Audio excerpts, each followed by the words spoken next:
ہیں. آج یہی ہو رہا ہے، آج یہی ہو رہا ہے. اگر ہم شرک کی مذمت کریں، بدعتوں کی مذمت کریں، خرافات کی مذمت کریں، واہیات چیزوں کی مذمت کریں، یہ جو جلسے جلوس نکالے جاتے ہیں شریعت کے اندر جن کا کوئی بیان ہی نہیں ہے، تصور ہی نہیں ہے، اگر ہم اس کو کنڈم کریں، چاہے وہ عید میلاد النبی کا جلوس ہو، چاہے وہ محرم کا جلوس ہو، چاہے وہ 11ویں کا شیخ عبد القادر جیلانی رحمۃ اللہ علیہ کے نام پر جلوس ہو، یا اور بہت سارے جلوس جو نکلتے رہتے ہیں. آئے دن ہم بریلی میں روزانہ 365 دن سے زیادہ ہم دیکھتے رہتے ہیں جلوسوں کو. اسی میں شاسن پرشاسن پریشان رہتا ہے اور اسے کوئی تعمیر اور ترقی کی طرف توجہ کی نوبت ہی نہیں آتی ہے. اگر ہم ان کی مذمت کریں تو ہمیں کیا کہا جاتا ہے؟ یہ غدار ہیں، یہ وہابی ہیں، یہ انگریز کی اولاد ہیں، یہ مسلمان صحیح معنی میں نہیں ہے، اولیاء کو نہیں مانتے. رسول اللہ مقبول صلی اللہ علیہ وسلم سے محبت کے اظہار کے لیے بینر کی ضرورت نہیں، اسٹیکر کی ضرورت نہیں، گلی کوچوں میں اشتہارات لگانے کی ضرورت نہیں، جلسہ جلوس ایجیٹیشن اور فلیگ مارچ کی ضرورت نہیں. ضرورت اس بات کی ہے کہ نبی اکرم صلی اللہ علیہ وسلم سے محبت کا اظہار ہم اپنے اعمال، اخلاق، کردار اور اطوار سے کریں. اتنی بات آپ کے سمجھ میں آئی ہوگی، لیکن افسوس ہے کہ سمجھنے کے باوجود بھی ہمیں عمل کی توفیق نہیں ملتی ہے. میں نے یہ بھی اندیشہ ظاہر کیا تھا کہ نبی پاک صلی اللہ علیہ وسلم کی محبت کے تعلق سے آج کے دن یعنی پچھلے گزشتہ جمعہ کو جو جلسہ جلوس یا احتجاجی شکل میں اکٹھا ہو کر کے ایک خاص مقام میدان میں حاضر ہو کر کے اپنے غم و غصے کے اظہار کے لیے طریقہ متعین کیا گیا ہے، یہ مناسب نہیں ہے اور اس کا نتیجہ اچھا نہیں ہوگا. ہماری جان پہ بن آئے گی، ہمارے مال برباد ہوں گے، ہمارے نوجوان پٹیں گے، ہمارے مکانات ڈھائے جائیں گے اور پھر ہمارے نہ جانے کتنے نوجوان بے قصور مظلوم جیل کے سلاخوں کے پیچھے کر دیے جائیں گے. یہ اندیشہ بھی ظاہر کیا تھا میں نے، اور ہوا وہی. عصر کی نماز گزشتہ جمعہ کو جب میں نے پڑھی تو اسی مسجد جامع مسجد اہل حدیث محمدی قاضی ٹولہ بریلی میں نوجوانوں نے سوشل میڈیا پہ لا کے مجھے دکھایا کہ یہ دیکھیے جو ہم لوگوں نے اندیشے کا اظہار کیا تھا مولانا یہ ہو کر کے اب سامنے آ گیا ہے. اللہ رب العالمین ہمیں عقل کی توفیق عطا فرمائے اور ہماری مصیبتوں پہ ہمیں صبر کی توفیق عطا فرمائے، اور جو ظالم ہیں اللہ رب العالمین انہیں انصاف عدل کی توفیق عطا فرمائے. میرے بھائیوں، میرے دوستوں، ہر مسلمان کو جذباتی ہونے سے پہلے ہوش مند ہونا بڑا ضروری ہے. جذبات خیر کے ہوں، اچھے کے ہوں، زندہ ہوں، مردہ نہ ہوں، یہ بہت اچھی بات ہے، لیکن جذبات سے پہلے ہوش مندی، عقل مندی، دانش مندی اس کا ہونا بہت ضروری ہے.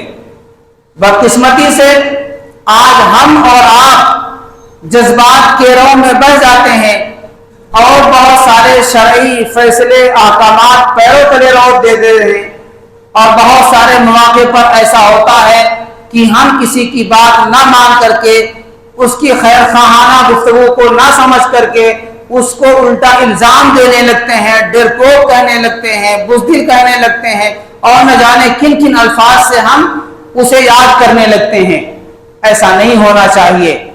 آج آپ اور ہم جذباتی ہیں، اور جذباتی میں کہتا ہوں کہ آپ عمل کے معاملے میں بنے نا.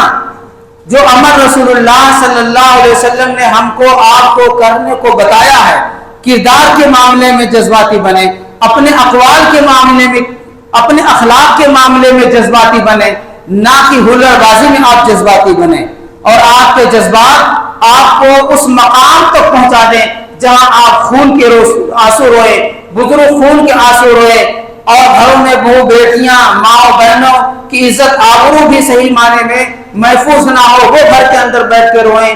یہ کوئی جذبات اچھے نہیں ہیں. لہذا میں ایک بار پھر آپ لوگوں کو نصیحت کرتا ہوں کہ جذبات کے رو میں نہیں بہے. شریعت کے فیصلے جذبات سے نہیں ہوتے ہیں، دلائل سے ہوتے ہیں. شرعی احکام دلائل سے ثابت ہوتے ہیں. اور کوئی ایسا زمانہ نہیں، کوئی ایسا موڑ نہیں، کوئی ایسا دن نہیں، کوئی ایسا مہینہ نہیں، کوئی ایسی مشکل گھڑی نہیں کہ جس کے اندر شریعت نے ہماری رہنمائی نہ کی ہو. رہنمائی موجود ہے، رہنما بھی موجود ہیں، لیکن آپ ان کے پیچھے چلنے والے نہیں ہیں، آپ ان کی بات مانتے نہیں ہیں، آپ ان کو قلت کا تانا دیتے ہیں، آپ ان کو ڈرپوک ہونے کا تانا دیتے ہیں، اور نہ جانے کیا کیا تانا دیتے ہیں. آپ کے ہمدردان دنیا میں کم ہیں لیکن ہیں. میرے نوجوانوں، بزرگوں، بھائیوں، دوستوں، سب کو میں کہنا چاہتا ہوں کہ کم از کم آپ دانش مندی، ہوش مندی، عقل مندی سے کام لیا کریں. میں نے آپ کے سامنے سورہ احزاب کی 2 آیتیں تلاوت کی ہیں. سورۃ احزاب بہت مشہور و معروف سورت ہے. 57 نمبر کی، 58 نمبر کی 2 آیتیں میں نے آپ کے سامنے تلاوت کی ہیں. پہلے میں ترجمہ آپ کے سامنے پیش کرتا ہوں. اللہ رب العالمین فرماتا ہے، بے شک جو لوگ اللہ کو تکلیف دیتے ہیں، ایذا دیتے ہیں، رسول اللہ صلی اللہ علیہ وسلم کو تکلیف دیتے ہیں، اللہ رب العالمین نے دنیا اور آخرت دونوں جہان میں ایسے لوگوں کو ملعون قرار دیا ہے. وَأَعَدَّ لَهُمْ عَذَابًا مُهِينًا، اور آخرت میں بھی اللہ رب العالمین نے ان کے لیے رسوا کن عذاب تیار کر رکھا ہے. اس آیت کریمہ کے اندر اللہ رب العالمین نے دنیا اور آخرت 2 جگہوں کی سزاؤں کا بیان کیا ہے ان لوگوں کے لیے جو اللہ رب العالمین کو تکلیف دیتے ہیں، ایذا دیتے ہیں، اور رسول اللہ صلی اللہ علیہ وسلم کو تکلیف دیتے ہیں، ایذا دیتے ہیں. اس کے بعد میں 58 نمبر کی آیت ہے، والذین یؤذون المؤمنین والمؤمنات، مومن مردوں کو، مومن عورتوں کو جو لوگ تکلیف دیتے ہیں، ایذا دیتے ہیں، بغیر کسی جرم کے، بغیر مکتسب، بغیر کسی جرم کے، فقط احتملوا بہتانا و اثما مبینا، یہ لوگ بہت بڑا بہتان اپنے سروں پر اٹھا کر کے ان کے سر پہ ڈال رہے ہیں، اور ان کے سروں پر کھلم کھلا بڑا عذاب ہے، گناہ ہے. ان دونوں آیتوں سے آپ نے مفہوم اخذ کر لیا ہوگا کہ اللہ کو تکلیف دینا، رسول اللہ کو تکلیف دینا، مسلمانوں کو تکلیف دینا، چاہے مرد ہو یا عورت، اللہ رب العالمین کی نظروں میں وہ ملعون ہے. آخرت میں اللہ رب العالمین نے ایسے لوگوں کے دردناک عذاب تیار کر رکھا ہے. یہی تو آپ نے سمجھا میرے بھائیوں. اللہ کو تکلیف دینے کا مطلب کیا ہے یہ غور سے سن لیجئے، خاص کر کے آپ لوگوں کو، کیونکہ ہم بریلی شہر میں رہتے ہیں، اور بریلی شہر میں ہماری یہ بات جو میں کہنے جا رہا ہوں، کہنے لگا ہوں، آپ توجہ سے سنیں گے تو آپ کو سمجھ میں آئے گی. اللہ کو تکلیف دینے کا مطلب کیا؟ کہ اللہ رب العالمین کو کوئی تکلیف دے سکتا ہے؟ اللہ رب العالمین کو کوئی ایذا دے سکتا ہے؟ آپ کہیں گے نہیں، اور یقیناً نہیں. اس کا مفہوم کیا ہے؟ آپ اس حدیث کی روشنی میں سمجھیں جس میں نبی پاک صلی اللہ علیہ وسلم نے کہا کہ انسان مجھے گالیاں دیتا ہے. پھر آپ صلی اللہ علیہ وسلم نے اس کی وضاحت کی کہ گالی دینا یہی ہے کیا کہ وہ کہتا ہے کہ زمانے نے ایسا کیا، زمانے نے ایسا کیا. زمانہ تو میں ہی ہوں، یہ وقت کی الٹ پھیر، زمانے کا الٹ پھیر تبدیلی تو میں ہی کرتا ہوں، دن رات کو میں ہی الٹتا کرتا ہوں، دن رات کے آنے جانے ہی کا نام ہے. معلوم کیا ہوا کہ زمانے کو دوش دینا، زمانے کو گالی بکنا، وقت کو گالی بکنا، یہ گویا کہ اللہ رب العالمین کو گالی بکنا ہے. یہ ہے اس کا مفہوم. تو یہاں اللہ کو تکلیف دینے کا مطلب یہ ہے کہ اللہ رب العالمین کو گالی دینا. سب سے بڑی گالی اللہ رب العالمین کے شان میں جو نکالی جاتی ہے وہ کیا ہے؟ توجہ دینا، شرک ہے. اور ہمارے شہر بریلی میں شرک کے اڈے اور شرک کے مناظر گلی گلی، کوچے کوچے، محلہ محلہ، گھر گھر آپ اور ہم اپنی نظروں سے دیکھ رہے ہیں، اٹے پڑے ہوئے ہیں. اللہ کو گالی دینا، اللہ کے ساتھ شرک کرنا، اس کی ذات میں شرک کرنا، اس کے صفات میں شرک کرنا، اس کی عبادت میں شرک کرنا، یہ مسلمانوں کا وتیرہ ہے۔ ہم رونا روتے ہیں غیروں کا، ہم رونا روتے ہیں غیر مسلموں کا کہ وہ ہمیں تکلیف دیتے ہیں، ہمارے اللہ کو گالیاں دیتے ہیں، ہمارے رسول اللہ صلی اللہ علیہ وسلم کی توہین کرتے ہیں، ہم اس کا رونا روتے ہیں۔ مسلمانوں ذرا توجہ اپنے اوپر دو، خاص کے بریلی کے مسلمانوں توجہ دو، شرک سے صبح سے شام تک اسی میں لت پت ہو کہ اللہ کو گالیاں نہیں پڑ رہی ہیں، اللہ کی توہین نہیں ہو رہی ہے۔ اور یاد رکھو اللہ کی مدد اس وقت نہیں آئے گی جب تک کہ مکمل یا کہہ لیجیے اکثریت توحید پہ نہیں آ جا سکتی ہے۔ دنیا میں آپ ماتھے ٹیک کر کے پوری زندگی گزار دیں، سجدے میں پڑے رہیں اور آپ کہیں کے بھی لیے روتے رہیں، مسلمانوں کے لیے روتے رہیں، حرمین شریفین کے لیے روتے رہیں، بیت المقدس کے لیے روتے رہیں، کہیں کے بھی روتے رہیں گے جہاں یہ کام ہو رہے ہیں، خاص کے ان بندوں کو اور عام طور پر پوری دنیا کے مسلمانوں کو جب تک کہ شرک نہیں چھوڑیں گے، توحید پہ نہیں آئیں گے، اللہ کی مدد نہیں آ سکتی ہے۔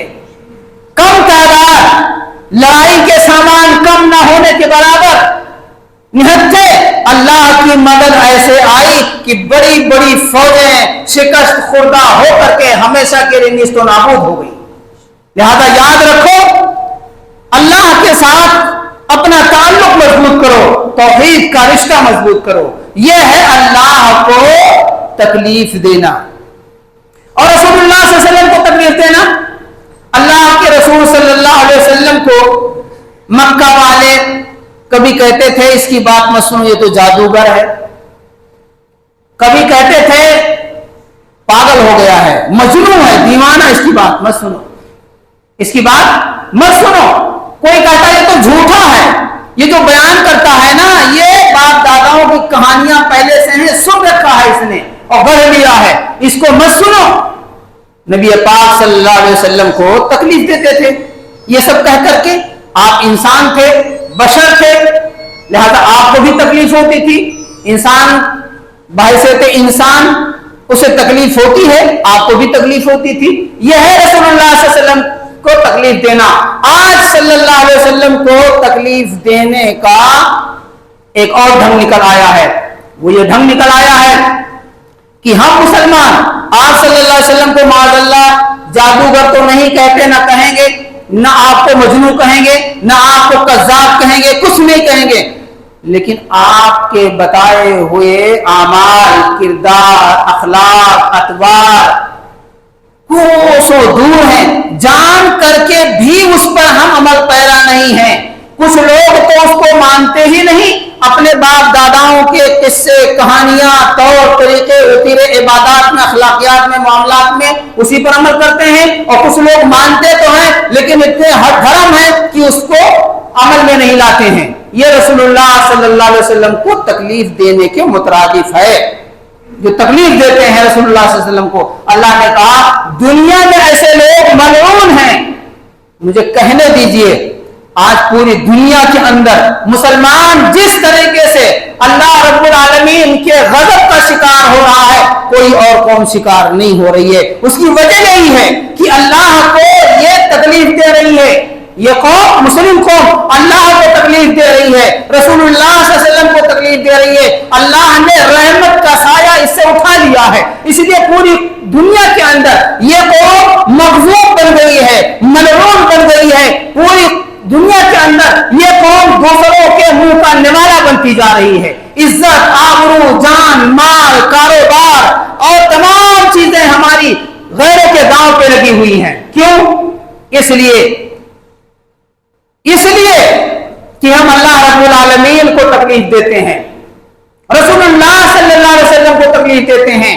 دنیا میں اللہ نے ہمارا حشر یہ کر دیا ہے، آخرت میں بھی اللہ رب العالمین کے ہاں دردناک عذاب ہے۔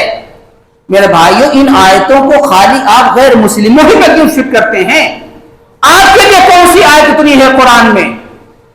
آپ اگر نافرمانیاں کریں، آپ اگر شرک کریں، اللہ کو گالیاں نکالیں، تو آپ پر اللہ رب العالمین کی رحمت کیوں کر نازل ہو؟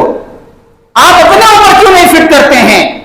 علامہ اقبال کا شاید شعر ہے، نورت زمانے میں کہا تھا تیرے ضمیر پہ جب تک نہ ہو نزول کتاب، تیرے ضمیر پہ جب تک نہ ہو نزول کتاب، گرا کوسا ہے ناراضی نہ صاحب کچھا۔ اس کا مفہوم یہ ہے کہ ہر قرآن کا تلاوت کرنے والا، پڑھنے والا قاری ہر آیت کو پڑھتے وقت، تلاوت کرتے وقت یہ سمجھے کہ یہ آیت اتر رہی ہے، میرے سامنے اتر رہی ہے، اور جو مطالبہ کر رہی ہے مجھ سے مطالبہ کر رہی ہے۔ آج قرآن کو ہم نے جب پڑھنا شروع کیا، ہم نے کہا یہودیوں کے بارے میں ہے، یہ کافروں کے بارے میں ہے، یہ مکہ والوں کے بارے میں ہے، یہ عیسائیوں کے بارے میں ہے، یہ منافقوں کے بارے میں ہے۔ آپ کے بارے میں، ہمارے بارے میں کون سی آیتیں ہیں؟ ہمارے اور آپ کے لیے کیا ہے قرآن؟ لہذا میرے بھائیوں، دوسروں کو الزام دینے سے کم از کم اللہ کے واسطے اپنی اولاد کی مستقبل کو روشن، اپنی اولاد کی مستقبل کو روشن اور پرامن بنانے کے لیے اللہ کے واسطے اپنے کو چینج کرو، اپنے کو بدلو، توبہ کرو، استغفار کرو۔ تو سورہ احزاب کی آیت کریمہ میں نے آپ کے سامنے تلاوت کر کے ترجمہ اس کی حد کی تشریح کی۔ ایسے 58 نمبر کی آیت کریمہ ہے کہ جو مومنین مومنات کو صحیح معنی میں، جو مسلمان مرد ہیں عورت ہیں، ان کو تو لوگ تکلیف دیتے ہیں، گالیاں بکتے ہیں۔ آج یہی ہو رہا ہے، آج یہی ہو رہا ہے۔ اگر ہم شرک کی مذمت کریں، بدعتوں کی مذمت کریں، خرافات کی مذمت کریں، واہیات چیزوں کی مذمت کریں، یہ جو جلسے جلوس نکالے جاتے ہیں شریعت کے اندر، جن کا کوئی بیان ہی نہیں ہے، تصور ہی نہیں ہے، اگر ہم اس کو کنڈم کریں، چاہے وہ عید میلاد النبی کا جلوس ہو، چاہے وہ محرم کا جلوس ہو، چاہے وہ 11ویں کا شیخ عبد القادر جیلانی رحمۃ اللہ علیہ کے نام پر جلوس ہو، یا اور بہت سارے جلوس جو نکلتے رہتے ہیں، آئے دن ہم بریلی میں روزانہ 365 دن سے زیادہ ہم دیکھتے رہتے ہیں جلوسوں کو۔ اسی میں شاسن پرشاسن پریشان رہتا ہے اور اسے کوئی تعمیر اور ترقی کی طرف توجہ کی نوبت ہی نہیں آتی ہے۔ اگر ہم ان کی مذمت کریں تو ہمیں کیا کہا جاتا ہے؟ یہ غدار ہیں، یہ وہابی ہیں، یہ انگریز کی اولاد ہیں، یہ مسلمان صحیح معنی میں نہیں ہیں، اولیاء کو نہیں مانتے، رسول اللہ صلی اللہ علیہ وسلم کو نہیں مانتے، قرآن کو نہیں مانتے، سنتیں نہیں پڑھتے، درود نہیں پڑھتے، سلام نہیں پڑھتے۔ یہ ہمارے اس شہر کے اندر خصوصی طور پر ہو رہا ہے۔ اسلام کی فطرت میں قدرت نے لچک دی ہے، اتنا ہی ابھرے گا جتنا کہ دباؤ گے۔ اپنی آنکھوں سے ہم نظارہ دیکھ رہے ہیں، اپنے اس شہر کا نظارہ اپنی آنکھوں سے دیکھ رہے ہیں۔ کوئی محلہ نہیں، کوئی محلہ تقریباً باقی نہیں بچا، کوئی برادری تقریباً باقی نہیں بچی۔ الحمدللہ ثم الحمدللہ، سبحان اللہ و بحمدہ سبحان اللہ العظیم، کہ وہاں پر قرآن و سنت کے ماننے والے پیدا نہ گئے ہوئے، صحیح شریعت کے جاننے والے پیدا نہ ہو گئے ہوں، نوجوان بوڑھے مرد عورت پیدا نہ کرنے والے ہوں اور صحیح شریعت پہ آنے والے نہ ہوں۔ لیکن اکثریت آج ایسے ہے جو ہمیں تانا دے رہی ہے، ہو کتنے تم، ہو کتنے، شمار میں کہاں ہو؟ شریعت کے اندر تعداد کی اہمیت نہیں ہے، اس کو آپ آسان سمجھیں، عام آدمی اس بھاشا کو سمجھتا ہے۔ کوانٹٹی کی اہمیت نہیں ہے، کوالٹی کی اہمیت ہے، تعداد کی اہمیت نہیں ہے شریعت کے اندر۔ جو لوگ ہیں وہ کس صفت سے متصف ہیں، صحیح معنی میں وہ قرآن و سنت کے منہج سلف کے پابند ہیں یا نہیں ہیں، اس کی ضرورت ہے، اس کی اہمیت ہے۔ تو آج مومنوں کو، جو مسلمان مرد ہیں، مسلمان عورتیں بہتان لگائے جا رہے ہیں، یہی سب ہو رہا ہے۔ یہ اتنی باتیں میں نے آپ کے سامنے رکھی ہیں، آپ کو نصیحت کرتا ہوں، یہ جہاں تک کہ ہماری آواز جائے گی سب کے لیے نصیحت ہی ہے میری، اور مجھے کسی پر کیچڑ اچھالنا نہیں ہے، کسی کو برا بھلا نہیں کہنا ہے۔ ہم تو سب کو مسلمان ہی کہتے ہیں، کسی کو ہم کافر نہیں کہتے، دین سے خارج نہیں کرتے، گالیاں بکنا تو دور کی بات ہے۔ ہم تو یہ کہتے ہیں کہ جو مسلمان نہیں ہیں، ہم جن کو کافر کہتے ہیں، قرآن نے ہمارے ان کے تعلق سے ہمیں رہنمائی کی ہے۔ وَلَا تَسُبُّوا الَّذِينَ يَدْعُونَ مِن دُونِ اللَّهِ فَيَسُبُّوا اللَّهَ عَدْوًا بِغَيْرِ عِلْمٍ۔ اللہ تعالیٰ نے سورہ انعام کے اندر ہمیں اس کی نصیحت کر دی ہے۔ مسلمان کی بات نہیں، غیر مسلم، یہود و نصارہ، یا ہم جس ملک کے اندر رہتے ہیں، ہندو سماج، سناتن دھرمی یا جین مت، بدھ دھرم، جتنے ہیں، اللہ نے کہا کسی بھی دھرم کے معبود کو جس کو وہ لوگ پوچھتے ہیں اللہ تعالیٰ کو چھوڑ کر کے آپ اس کو برا بھلا نہیں کہیں گے. کیوں؟ اس لیے کہ ریئیکشن میں وہ تمہارے معبود یعنی اللہ رب العالمین کو بغیر کسی علم کے گالیاں نکالے گا. ہمارا عقیدہ یہ ہے ہم کسی کو گالی نہیں دے سکتے, برے القاب بھی نہیں دے سکتے. مسلمانوں یاد کرو اس آیت کو, یہ غیر مسلموں کے بارے میں اللہ تمہیں حکم دے رہا ہے. اور ہمارے مسلمان جو فرقوں میں بڑھ گئے ہیں, جماعتوں میں بڑھ گئے ہیں, مسلکوں میں بڑھ گئے ہیں, درگاہوں کے نام پہ الگ الگ ٹولیاں بن گئی ہیں, آپس میں جو جنگیں جاری ہیں اس میں ایک دوسرے کو کافر بنانے کفر کے فتوے کتنے آسانی کے ساتھ پڑھتے ہیں. سوشل میڈیا پہ دیکھ لیجیے کافر ہونے کے فتوے کفر کے فتوے آتے رہتے ہیں. آپ دیکھیں ڈیبیٹ میں بیٹھتے ہیں تو کفر کے فتوے بانٹتے رہتے ہیں. کتابوں میں لکھنا, تقریروں میں, تحریروں میں, جلسے جلوس, آراس, میلاد, تمام چیزوں میں یہ ہوتا ہے کہ یہ کافر ہیں, یہ فلاں کافر ہے, فلاں کافر ہے, فلاں کافر ہیں, یہی کہتے رہتے ہیں. آج جو بیج بویا اب اس کا پھل خود مسلمان کاٹ رہا ہے, بھگت رہا ہے. لہذا آپ لوگوں کو نصیحت ہے, تمام مسلمانوں کو میری بات بطور خیر خواہانہ ہے کہ اللہ کے واسطے کلمہ کو اگر آپ ہو گئے ہیں, ہمارے آپ کے اندر بگاڑ ہے, عقیدت کی بگاڑ ہے, اعمال کی بگاڑ ہے, اس طرح کے بگاڑ ہیں, آپس میں دلائل کے ساتھ اپنی بات رکھ دیجئے. لیکن اللہ کے واسطے کم از کم آپ یہ سرٹیفکیٹ تو نہ بانٹیں, آپ یہ بھرم تو نہ پھیلائیں. اگر آپ آپس میں کرتے ہیں تو غیر جو ہیں جو صحیح معنی میں کافر ہیں ان کے تعلق سے آپ کا کیا نظریہ ہوگا. بہرحال آپ کے سامنے میں چند باتیں رکھنا چاہتا ہوں کہ جو نبی صلی اللہ علیہ وسلم کی گستاخی کرتے ہیں, آپ کی شان میں گستاخی کرتے ہیں, اگر کوئی صحیح معنی میں کرتا ہے تو قرآن نے ہماری رہنمائی کیا کی ہے. اس کو بیان کرنے سے پہلے میں آپ کو بتا دوں, جس ملک میں آپ رہتے ہیں اس ملک کے اندر قانون ہے نا, اس قانون کے دائرے میں آپ نبی صلی اللہ علیہ وسلم کے گستاخان سے مقابلہ کرنے کی کوشش کریں. اور ایسا کوئی ملک نہیں ہے کہ جہاں کوئی قانون نہ ہو. اس قانون کی روشنی میں آپ ایسے لوگوں کو عدالتوں کو پہنچائیں اور ان سے لڑائی قانونی لڑیں, نہ کہ آپ جذباتی ہو کر کے جو آپ ابھی کر رہے ہیں. کانپور سے یہ آگ لگی اور پورے یو پی میں, یو پی کے علاوہ اور بہت ساری جگہوں پر یہ چیز پہنچ گئی. سب سے زیادہ متاثر ہمارا شہر بریلی ہے, آپ جانتے ہیں, یہ بتانے کی ضرورت نہیں ہے. یہ چیز جذباتی ہو کر کے جو ہم نے کیا ہے, جو کام ہم نے جذباتی ہو کر کے کیا ہے, اس کا نتیجہ بھی ہمارے آپ کے سامنے آنکھوں میں ہے. کیا اچھا ہوتا کہ کانپور سے یہ آگ لگی تھی تو کیا یہاں شاسن پرشاسن ہے کہ نہیں ہے. اگر ہمارے تعلق میں ناانصافی کرتا ہے, لیکن ایسا بھی نہیں کہ 100% سب متاثر غیر جانبدار بیٹھے ہوئے ہیں, کچھ تو اچھے ہوں گے. اپنی بات ہم چند لوگوں کو لے کر کے, بھلے لوگوں کو لے کر کے, یا جن کو سماج جانتا ہے, سماج کے علاوہ شاسن پرشاسن جانتا ہے, حکومتیں جانتی ہیں, منتری سنتری M P M L A minister جانتے ہیں, ان کو لے کر کے ذمہ داروں سے ملتے کہ ہم اسے برداشت نہیں کرتے.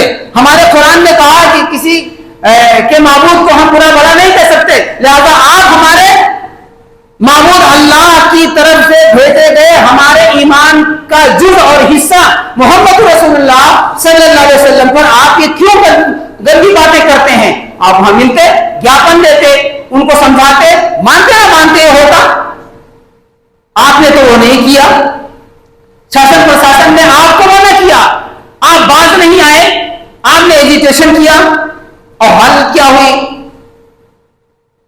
ایسی ایسی تصویریں, 70 سال کے عمر دراز آدمی کو پولیس کیسے مار رہی ہے, 15 سال بچے کو کیسے کھوڑ دے رہی ہے, گھروں سے کیسے پولیس چھپکے سے بے گناہوں مجرموں کو اٹھا کے لے جا رہی ہے. یہ کوئی کہنے کی بات ہے؟ آپ تصویروں میں نہیں دیکھتے, آپ سوشل میڈیا پہ جو تصویریں آ رہی نہیں دیکھتے. آپ نے بھی دیکھا ہوگا, ہم نے بھی دیکھا ہوگا, سب نے بھی دیکھا ہوگا. میرے بھائیوں, یہ جذبات نے گل کھلائے ہیں, یہ جذبات نے گل کھلائے ہیں. ڈنمارک کا واقعہ جب ہوا تھا مجھے یاد ہے, اس میں آل انڈیا ایجوکیشن کیا گیا تھا, ہم لوگوں نے بھی احتجاج کیا تھا, ٹانڈا, دھوڑا, رچھا, جوکھم پور, گردرپور اور نہ جانے کہاں کہاں سے جماعت اہل حدیث یہاں آئی تھی, اور ایک خاص جماعت کے مخصوص جگہ کے لوگوں نے اس کا بائیکاٹ کیا تھا. وہ لوگ نہیں آئے تھے, میں نام لینا نہیں چاہتا, جو جانتے ہوں گے وہ اشارہ سمجھ گئے ہوں گے. یہاں سے چل کر کے ہزاروں کی تعداد میں تک کر رہا تھا اہل حدیث کتنے ہیں, ہم نے جا کر کے ڈی ایم کو جاپن دیا تھا. یہ کرنا تھا اور ہمیشہ کرنا ہے. جب ہمارے اوپر, ہماری مسجدوں کے اوپر, ہمارے مدرسوں کے اوپر, ہمارے بزرگوں کے اوپر, ہمارے رسول اللہ صلی اللہ علیہ وسلم کے اوپر, ہمارے قرآن کے اوپر, ہمارے مذہب کے اوپر جب انگلی اٹھائی جائے گی تو پہلے نمبر پر ہم قانونی لڑائی لڑیں گے, قانونی چارہ جوئی کریں گے, اور اس کے لیے حساس ہونا ہوگا ان لوگوں کو جو پڑھے لکھے ہیں, درد مند ہیں, صاحب ثروت ہیں, سماج میں کچھ حیثیت رکھتے ہیں. اکیلے ایک جماعت کی نہیں, تمام جماعت کے لوگوں کو ملنے مسائل میں بیٹھ کر کے اکٹھا ہو کر کے اس کا حل نکالنا, اور پھر ذمہ داروں سے ملنا ہوگا, شاسن پرشاسن سے ملنا ہوگا, اپنی شکایتیں کرانی ہوگی, اس کے بعد آ کے دیکھا جائے گا. نہ کہ 13-14 سال کے بچوں کو اپیل کر دیا جائے, وہ پہنچ جائیں اور ان کے ساتھ وہ حشر ہو جو آج ہم اپنے شہر میں دیکھ رہے ہیں. اللہ تعالی ہمیں اس سے محفوظ رکھے. یہ باتیں جو میں کہہ رہا ہوں, ہو سکتا ہے آپ میں سے بہت سارے لوگ ہوں جو ہماری بزدلی پہ اس کو محمول کریں, اور جو دوسرے لوگ ہیں وہ سنیں گے, وہ تو ہماری مخالفت کریں گے. میں تو جانتا ہوں کہ یہ بزدل ہیں, یہ تو ایسے ہیں, ہمارے اینٹی ہیں. بزدلی نہیں ہے, کسی کی مخالفت نہیں ہے, یہ احوال حقیقی ہے, یہ حقیقی حل ہے جو آپ کے سامنے رکھنے کی کوشش میں کر رہا ہوں اپنے علم و دانش کے مطابق. اگر آپ کو اختلاف ہے تو آپ نیتی کے ساتھ اس سے اختلاف کر سکتے ہیں, لیکن نیتوں پہ حملہ نہیں کر سکتے. ایک تو یہ کرنا ہوگا, اور اس کے بعد میں ایک دوسری چیز جو ہمیں اللہ نے بتائی ہے وہ ہمیں کرنا ہوگا, جو آپ کو ہم بتانے جا رہے ہیں. ایک تو بتا دیا, دنیا میں رہتے ہوئے ہر ملک میں قانونی چارہ جوئی کرنا, یہ تو ہم کرتے ہی نہیں, یہ ہم کرتے نہیں. بریلی شہر کے اندر تقریباً تمام جماعتیں موجود ہیں. ایک جماعت جو اکثریت کے ضامن میں اپنے ساتھ کسی کو بٹھانے کو راضی نہیں ہے, اگر بیٹھ کر کے حل نکالنا چاہیں تو اس کا حل کوئی نکلے گا, یہ بھی نہیں کر سکتے. دوسرے نمبر پر جو ہم بتانے جا رہے ہیں, قرآن نے ہمیں بتایا ہے, وہ تو ہم اور نہیں کریں گے کیونکہ ہم اتنے دور ہو گئے ہیں قرآن سے. اور ہم کا مطلب ہم سب, آپ بھی اس میں شامل ہیں, اہل الحدیث اہل السنہ والجماعہ منہج سلف کے سلفی عقیدہ لوگ اس میں شامل ہیں. اللہ رب العالمین نے حل بتایا, نبی صلی اللہ علیہ وسلم کو بتایا. اس زمانے میں آج کے بعد, آج تک, آج کے بعد صبح قیامت تک یہ حل موجود ہے کہ اگر کوئی نبی صلی اللہ علیہ وسلم کی شان میں گستاخی کرتا ہے, شریعت کی گستاخی کرتا ہے, کسی بھی اعتبار سے وہ مذہب اسلام کے ساتھ ٹھٹھا مذاق کرتا ہے, تو شریعت نے ہمیں کیا بتایا ہے؟ ہمیں بتایا ہے کہ آپ کو کیا کرنا ہے. اللہ رب العالمین نے سورہ ہجر کے اندر ارشاد فرمایا, انا کفیناک المستہزئین, جو ٹھٹھا کرتے ہیں اے رسول اللہ صلی اللہ علیہ وسلم آپ سے, ہم تو ان کے لیے اکیلے ہی کافی ہیں. ہے ایمان آپ کا؟ ہمارا ایمان ہے نہیں ہے تو تاریخ پڑھ لیجئے, سن لیجئے کہ جو لوگ مکہ کے اندر آپ سے ٹھٹھا کرتے تھے, مذاق کرتے تھے, مجنون, دیوانہ, پاگل, جادوگر کہتے تھے, جھوٹا کہتے تھے, معاذ اللہ, ان کا حشر کیا ہوا تاریخ موجود ہے. سناتن دھرم بہت پرانی تاریخ ہے جہاں ہندوستان میں ہے, بدھا بہت پرانا ہے, عیسائیت ہم سے پہلے پرانی ہے, یہودیت ہم سے پہلے پرانی ہے, یہ تاریخیں تو بہت پرانی ہیں. اس کے بعد کی تاریخ تاریخ اسلام ہے, مکہ کی تاریخ ہے, نبی صلی اللہ علیہ وسلم کی تاریخ ہے, کوئی بہت زیادہ پرانی نہیں ہوئی ہے. آپ پڑھ لیجئے ان کا حشر کیا ہوا. اللہ نے کہا انا کفیناک المستہزئین, جو ٹھٹھا کرتے ہیں یا رسول اللہ صلی اللہ علیہ وسلم ہم تو اکیلے ہی ان کے لیے کافی ہیں. یہ اللہ نے کہا. آپ عقیدہ تو باندھیے کہ اللہ تعالیٰ بھی ہے, وہ بھی ان سے نمٹے گا. آپ خالی جذباتی ہو کر کے جان, مال, عزت, آبرو, کاروبار کو داؤں پہ لگا کر کے, آپ سے خون نہیں مانگا جا رہا ہے. میں ایک بات بار بار کہا کرتا ہوں کہ خون دینے کے زمانے میں خون والوں کو پیدا کیا تھا اللہ رب العالمین نے، انہوں نے خون دے کر کے مذہب اسلام کی آبیاری کی تھی۔ آج جس زمانے میں ہے خون دینے کے قابل ہم نہیں ہیں، لہذا ہمیں یہاں پیدا کیا ہے، یہاں خون کی ضرورت نہیں ہے، اعمال کی ضرورت ہے، کردار کی ضرورت ہے، اخلاق کی ضرورت ہے، اعمال کی ضرورت ہے۔ آپ وہ کر کے دکھائیے۔ آگے اللہ تعالیٰ نے فرمایا الذین یجعلون مع اللہ الہا آخر فسوف یعلمون۔ اللہ تعالیٰ نے کہا اللہ کو چھوڑ کر کے نا بہت سارے لوگوں کو جو معبود بنائے ہوئے ان کی پوجا پاٹ کرتے ہیں، ان سے استمداد مانگتے ہیں، مدد مانگتے ہیں، معاونت مانگتے ہیں، ان سے دعا کرتے ہیں، منتیں مانگتے ہیں، ان کی عبادت کرتے ہیں، ماتھا ٹیکتے ہیں، سجدہ کرتے ہیں، رکوع کرتے ہیں، کوئی بھی ہو کسے باشد، مسلم ہو یا غیر مسلم، غیر مسلموں میں ہم اس کو فٹ کر دیتے ہیں، مسلمانوں میں بھی اگر اللہ کی عبادت کرنے والے، تو اللہ نے کہا جو اللہ کے علاوہ چھوڑ کر دوسروں کو معبود بنائے ہوئے ہیں، عبادت کے کام ان سے مراسم انجام دیتے ہیں، بہت جلد وہ جان لیں گے کہ ہاں ہم کرتے تھے وہ غلط ہے۔ اور آگے فرمایا اللہ نے وَلَقَدْ نَعْلَمُ أَنَّكَ يَضِيقُ صَدْرُكَ بِمَا يَقُولُونَ، جو باتیں یہ کہتے ہیں ٹھٹھا مذاق ہنسی کرتے ہیں آپ کو لے کر کے، آپ سے اس کا سینہ تنگ ہوتا ہے، آپ کو تکلیف ہوتی ہے، یقیناً تکلیف ہوتی ہے، رسول کو بھی ہوتی تھی، ہمیں بھی ہوتی ہے جب کوئی رسول صلی اللہ علیہ وسلم کی تکلیف ٹھٹھا کرتا ہے۔ تو اللہ تعالیٰ نے کہا کہ ہم جانتے ہیں، تو کیا کریں؟ اپنے غم کو ہلکا کرنے کے لیے کیا کریں؟ اطمینان کے لیے کیا کریں؟ سنجیدہ ہونے کے لیے کیا کریں؟ اللہ تعالیٰ نے بتایا، اب یہ سنیے توجہ کے، فَسَبِّحْ بِحَمْدِ رَبِّكَ، اپنے رب کی تسبیح بیان کریں۔ یہ کس کو حکم ہو رہا ہے؟ نبی صلی اللہ علیہ وسلم کو۔ نبی صلی اللہ علیہ وسلم کا مذاق اڑایا جا رہا ہے، جادوگر کہا جا رہا ہے، دیوانہ کہا جا رہا ہے، پاگل کہا جا رہا ہے۔ ہر زمانے میں مذاق اڑانے والے پیدا ہوئے ہیں، آج بھی مذاق اڑانے والے پیدا ہیں، اور ہر زمانے میں ہر وقت ہوتا رہتا ہے۔ آپ لوگوں نے دیکھا ہوگا ایسے الفاظ، غازی آباد ڈاسنا میں ایک مٹھ ہے، یتی نرسنگھانند اس کے مہنت ہیں، ان کے الفاظ آپ سنیں نبی پاک صلی اللہ علیہ وسلم کے بارے میں، ان کے الفاظ آپ لوگوں نے سنے، میں تو اسے زبان پہ لا نہیں سکتا، اور کوئی غیر مسلم مہذب آدمی بھی اسے زبان پہ نہیں لا سکتا۔ غیر مسلم کی بات نہیں کرتا ہوں، غیر مسلم سنجیدہ منصف مزاج آدمی بھی زبان پہ نہیں لا سکتا۔ ٹھٹھا اڑایا، مذاق اڑایا، کتنی گندی زبان تھی، کتنے گندے الفاظ تھے، وہ آج بھی نیٹ پہ پڑا ہوا ہے، ہر زمانے میں ہے، آج بھی ہیں۔ تو اللہ تعالیٰ نے فرمایا یہ حرکتیں ہو رہی ہیں، آپ کو تکلیف ہو رہی ہے، ہم تو ان سے نمٹیں گے، دنیا میں بھی نمٹیں گے، آخرت میں بھی نمٹیں گے، جسے میں نے سورہ احزاب کی آیت کریمہ شروع میں پڑھ کے آپ کو بتایا، دونوں جگہ نمٹیں گے۔ لیکن آپ کو دنیا میں کیا کرنا ہے؟ اللہ نے فرمایا فسبح باسم ربک، اپنے رب کی آپ تعریف کر کے تسبیح بیان کریں۔ کتنی تسبیح پڑھتے ہو میرے بھائیوں؟ کتنی تسبیحات آپ کو یاد ہیں؟ جتنے مسجد میں بیٹھے ہوئے ہو سب کو تکلیف ہے کہ آئی لو محمد صلی اللہ علیہ وسلم ہم نے لکھا، اس پر آپتی ہے، حالانکہ اس پر آپتی نہیں ہے۔ انصاف کی بات کرو، مسلمان ہو، اللہ نے کہا عدل کی بات کرو، بھلے تمہارے خلاف کیوں نہ جائے۔ آئی لو محمد صلی اللہ علیہ وسلم کو شاسن پر آپ کہتے ہیں کہ اعتراض کیا، انہوں نے اس پر اعتراض نہیں کیا ہے۔ آپ کے جو ہے سی ایم پی ایم یا آپ کے منسٹر اس پر اعتراض نہیں کرتے ہیں، جو صحیح معنی میں ہے۔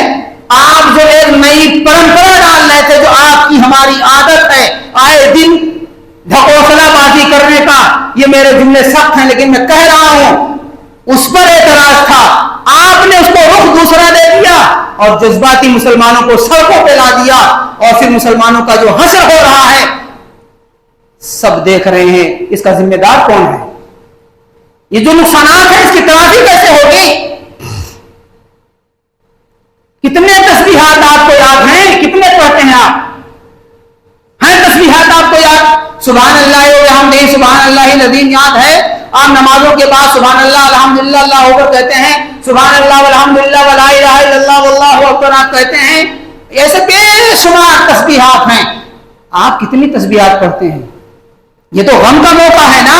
جتنے لوگ یہاں بیٹھے ہیں میں تو جانتا ہوں کہ آپ لوگ جلسے جلوس کے آدمی نہیں ہیں. نہ ہم محرم کے جلوس کو مانتے ہیں, نہ عید میلاد النبی کے جلوس کو مانتے ہیں, ڈنکی کی چوٹ کہتے ہیں, اور نہ ہم 11ویں کا جلوس مانتے ہیں, نہ ہم اس اور میلاد کو مانتے ہیں. ہم ان چیزوں پہ یقین نہیں رکھتے, نہ شریعت میں ہے یہ, اور نہ ان کی کوئی حیثیت ہے اسلام میں. یہ ملایا گیا ہے, بدعتیں ہیں, یہ رواج ہے, خرافات ہیں. آپ سب الحمدللہ اس سے پاک ہیں, ہمیشہ پاک رہیے گا. اس طرح کے آہوان پر, اس طرح کے اپیلوں پر جذباتی ہو کر کے گلی کو تو سڑکوں پہ مت نکل گئے گا. لیکن ضرورت اس بات کی ہے, تکلیف تو ہے نا. نبی صلی اللہ علیہ وسلم پر جب ٹھٹھا مذاق کیا جاتا ہے, اگر کوئی صحیح معنی میں کرتا ہے تو پھر آپ تسبیحات کتنی پڑھتے ہیں؟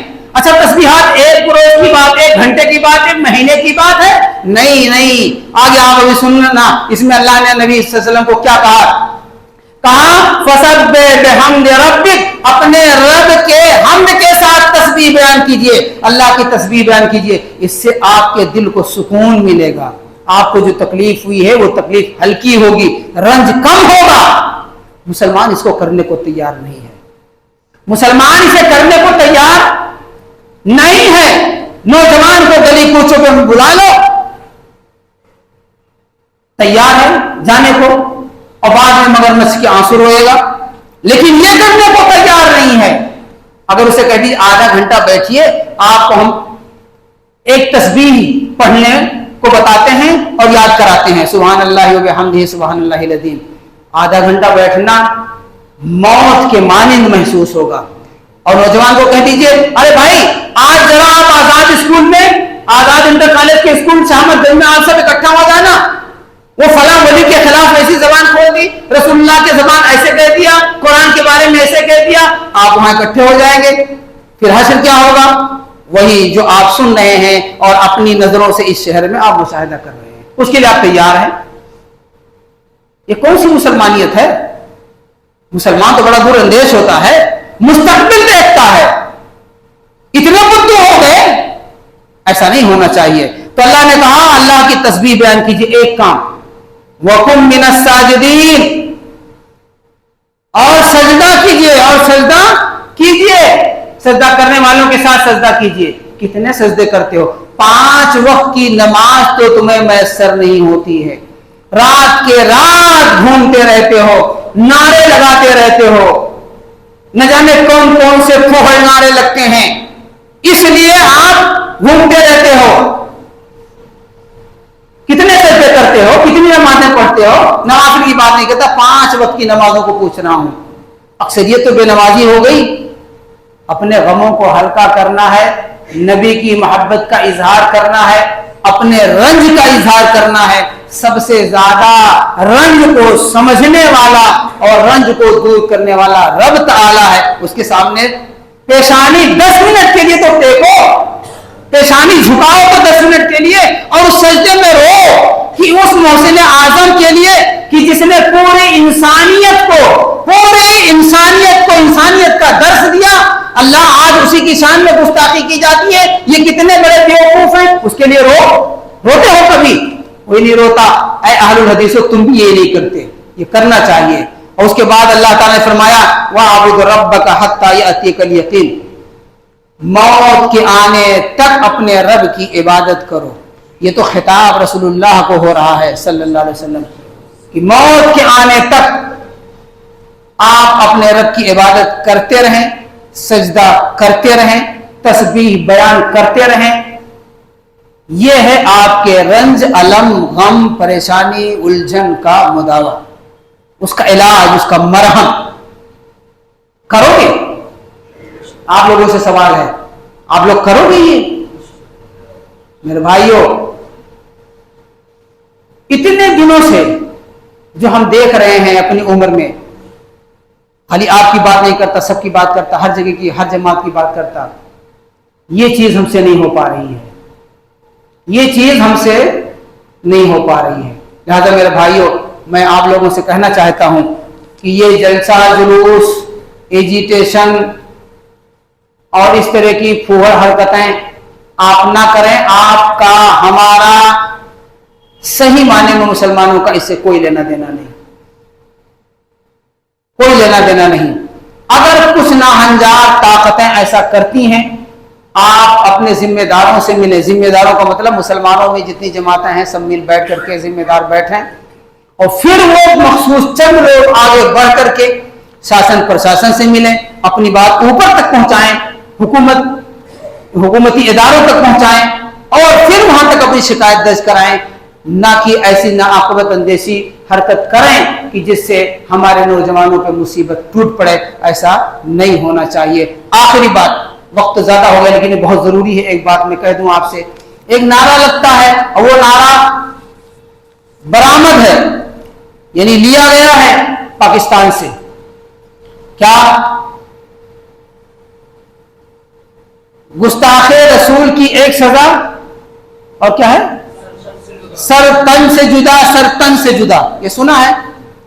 ڈنکے کی چوٹ ایک بات میں کہنا چاہتا ہوں کہ نبی صلی اللہ علیہ وسلم کی گستاخی پر موت کی سزا کے بارے میں سب سے پہلے جس عالم نے قلم اٹھایا اور کتاب لکھی، آج وہ کتاب موجود ہے، اس کا نام بتاتا ہوں، رائٹر کا نام بتاتا ہوں، احمد بن عبد الحلیم، جن کو ابن تیمیہ رحمت اللہ علیہ کے نام سے جانا جاتا ہے، جن کو لوگ گالیاں دیتے ہیں. کتابوں میں لکھا ہے کہ ابن تیمیہ کون تھا؟ بہت بڑا کافر تھا. کتابوں میں لکھا ہے. آپ سن کے حیرت کرو گے. ابن تیمیہ کون تھا؟ سوال کتابوں میں بچوں کو پڑھایا جاتا ہے چھوٹے سے پرائمری اسکولوں میں. جواب بہت بڑا کافر تھا. یہ جواب ہے. اس بندے خدا نے، اس کی تاریخ پڑھو، ان کی تاریخ پڑھو. اس بندے خدا نے سب سے پہلے کتاب لکھا، الصارم المسلول علی شاتم الرسول. اس کا مفہوم کیا ہے؟ کہ جو شان رسالت مآب صلی اللہ علیہ وسلم میں گالی بکتا ہے، گالی نکالتا ہے، اس کی سزا ننگی تلوار یعنی موت ہے. یہ ہمارا بھی عقیدہ ہے. لیکن یہ بتائیے، ابھی ہندوستان سپورٹ کریں تھوڑی دیر کے لیے، ہمارے ملک میں ہماری حکومت ہے، اور ہماری حکومت ہوتے ہوئے ہمارا پی ایم سی ایم صدر اور D M S D M وزیر اعلیٰ سب ہمارے ہیں. بریلی شہر میں کسی نے نبی اکرم صلی اللہ علیہ وسلم کی شان میں گستاخی کر دی، چاہے وہ غیر مسلم ہی کیوں نہ ہو، کیا ہمارا مسجد والوں کا یہ ادھکار ہے کہ ہم اسے پکڑیں اور سر اس کا تن سے جدا کر دیں؟ سوال ہے، کیا ہے ایسا؟ ایسے آپ کریں گے یا ایسے چھوڑ دیجئے؟ کسی نے زنا کیا، زنا کی سزا شادی شدہ رجم، پتھر مار کر کے. غیر شادی شدہ 100 کوڑے مارے جائیں گے. ہمارے ہاں مسجد میں کسی نے زنا کیا، وہ شادی شدہ تھا، میرے پاس آیا ہے، مولانا سے زنا کیا ہے، قرآن میں کیا سزا؟ یہ سزا. تو کیا مولانا کو یا مسجد کے متولی اور صدر یا یہاں کے جو بااثر لوگ ہیں یا جماعت کے لوگ ہیں ان کو کیا اختیار ہے کیا کہ گڈھا کھودیں، گاڑ دیں، اتنا اوپر ہو پتھر مار کے ہلا کرے کہ ہمیں اختیار ہے؟ یہی میں کہتا ہوں، قرآن اور حدیث کو سمجھنے کے لیے منہج سلف ضروری ہے. صحابہ کرام کے شاگرد تابعین کی تعلیمات ضروری ہے. نہیں تو انارکی کے علاوہ، طوائف الملوکی کے علاوہ، بدامنی کے علاوہ کچھ نہیں ہوتا ہے. یہ کام حکومت کا ہے، یہ کام حکومت کے ذمہ داروں کا ہے. جب آپ کی حکومت نہیں ہے، آپ یہ نعرہ لگاتے ہو، گلی گلی کوچوں کوچوں، پاکستان سے آپ نے ادھار لیا ہے، ایک ایسی تنظیم سے ادھار لیا ہے جس کو دنیا جانتی ہے، آپ نے اسے ادھار لیا ہے، اور ان معصوم نوجوانوں کو، خوبصورت چہرے مہرے والے بچوں کو لے جا کر کے سڑکوں میں، میدانوں میں، بیابانوں میں، جنگلوں میں اتار دیتے ہو. اور پھر کتنی بار کہوں، جو آپ دیکھ رہے ہیں وہ بچوں کے ساتھ ہو رہا ہے، بوڑھوں کے ساتھ ہو رہا ہے، گھروں کے ساتھ ہو رہا ہے، دکانوں کے ساتھ ہو رہا ہے. یہ عقل مندی ہے، یہ عقل مندی ہے. شریعت کو نہ سمجھنے کا یہی انجام ہوتا ہے. آج ابن تیمیہ کو کافر کہا جاتا ہے. اسی ابن تیمیہ نے اپنی کتاب لکھی کہ شاتم رسول کی سزا موت ہے. لیکن اس میں کو پڑھو تب پتہ چلے گا، شریعت پڑھو تب پتہ چلے گا کہ موت کی سزا مستقیم نہیں اکیلے دیں گے یا اور کوئی عبداللہ محمد عباس نہیں دیں گے، بلکہ حاکم وقت دے گا. جب آپ کا حاکم نہیں ہے تو آپ اس تک جو قانونی چارجوئی ہے وہ کر کے آپ اپنی رنج کو، غم کو، علم کو، غصے کو پہنچائیں. اور آپ ایسا نعرہ دیتے ہیں جس نعرے کی بنا پر بدامنی پھیلتی ہے. اور یہی نعرہ تھا جس کی بنا پر ایکٹیو ہوئی ہے پولیس، پرشاسن ایکٹیو ہوا ہے.